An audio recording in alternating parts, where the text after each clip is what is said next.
राधे राधे साथियों।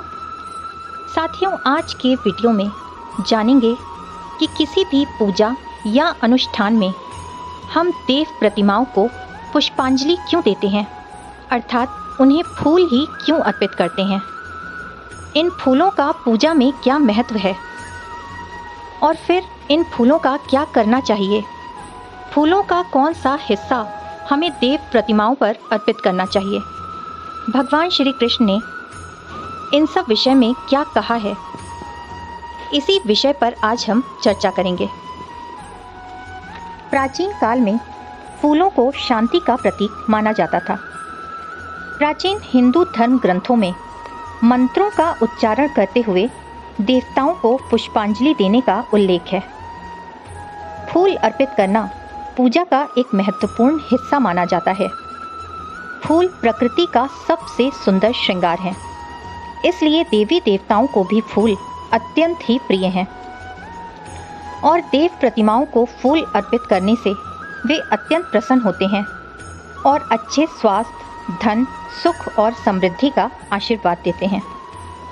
कहते हैं जब कोई भगवान को फूल अर्पित करता है तो वो अपना प्रेम, अपनी भावना और अपना हृदय ही भगवान को समर्पित कर देता है, जिससे भगवान अत्यंत प्रसन्न होते हैं और निश्चित ही अपनी कृपा उस व्यक्ति पर बरसाते हैं।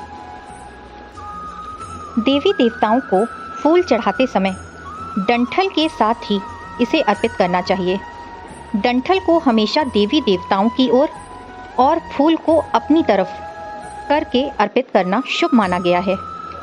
भगवान शिव को बेलपत्र चढ़ाते समय डंठल को भगवान की ओर और इसकी पत्तियों को अपनी ओर करके ही चढ़ाना चाहिए। देवी देवताओं को फूल अर्पित करने से सुगंधित और सकारात्मक तरंगें ऊर्जा के रूप में हमें भी प्राप्त होती हैं। जब फूल मुरझाने लगते हैं तो इस सकारात्मक ऊर्जा का प्रभाव भी कम होने लगता है। इसलिए कहते हैं कि बासी और मुरझाए हुए फूल भगवान को नहीं चढ़ाने चाहिए, बल्कि हमेशा ताजे और खिले फूल ही पूजा में प्रयोग करने चाहिए। धार्मिक मान्यताओं के अनुसार फूल में अलग अलग तरह के 5 तत्व पाए जाते हैं। पृथ्वी तत्व होने के कारण इसमें सुगंध होती है। अग्नि तत्व से हमें ये स्थूल रूप में दिखाई देते हैं। वायु तत्व के कारण इसे हम अपने हाथों से स्पर्श कर पाते हैं। जल तत्व इन्हें खिला हुआ रूप प्रदान करता है और चंद्र तत्व इनमें सौंदर्य प्रदान करता है।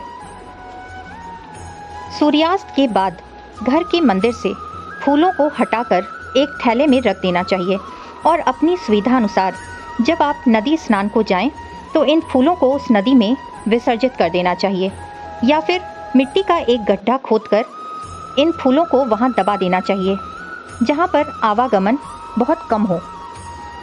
सूखे फूलों को कभी भी कचरे में नहीं फेंकना चाहिए।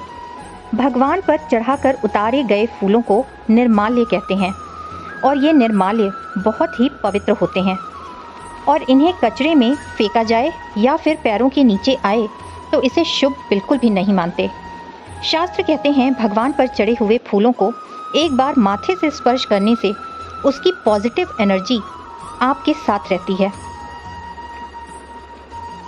फूलों को बिना नहाए तोड़ा जा सकता है। फूलों को हमारे यहाँ प्रातःकाल उठकर दंत धावन के बाद तोड़ने का प्रचलन है, परंतु शुद्धता का ध्यान रखना जरूरी है और तुलसी दल को नहाने के बाद ही तोड़ने का विधान है, अन्यथा वह निष्फल हो जाती है। रात के समय भगवान की तस्वीर पर लगे हुए चंदन, कुमकुम, श्रृंगार, माला आदि सब अच्छी तरीके से साफ कर देना चाहिए, हटा देना चाहिए।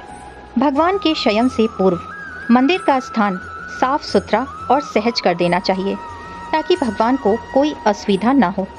जैसे आप सोने से पहले हल्के कपड़े पहनते हो, बेड साफ सुथरा करते हो ताकि आपको सोने में कोई असुविधा ना हो, वैसे ही हमें भगवान के लिए भी अपनी भावनाएं रखनी चाहिए। यदि कोई इस बात को ना जानता हो कि भगवान को कौन सा फूल अर्पित करना चाहिए, कौन से पत्ते अर्पित करना चाहिए, तो भगवान श्री कृष्ण ने इस बारे में भगवत गीता के अध्याय 9 के श्लोक 26 में ये कहा है कि भक्ति भाव से और प्रेम पूर्वक जो व्यक्ति एक पत्ता, एक फूल, एक फल या जल आदि अर्पित करता है, ईश्वर उसे प्रेम भाव से स्वीकार करते हैं, ग्रहण करते हैं, क्योंकि भगवान तो भाव के भूखे होते हैं। उम्मीद करती हूँ इस वीडियो में दी गई जानकारियाँ आपके लिए फ्रूटफुल होंगी। वीडियो पसंद आया तो लाइक, शेयर और सब्सक्राइब करना ना भूलें। फिर से मिलेंगे मेरे चैनल कृष्णा माखन चोर पर। तब तक के लिए राधे राधे।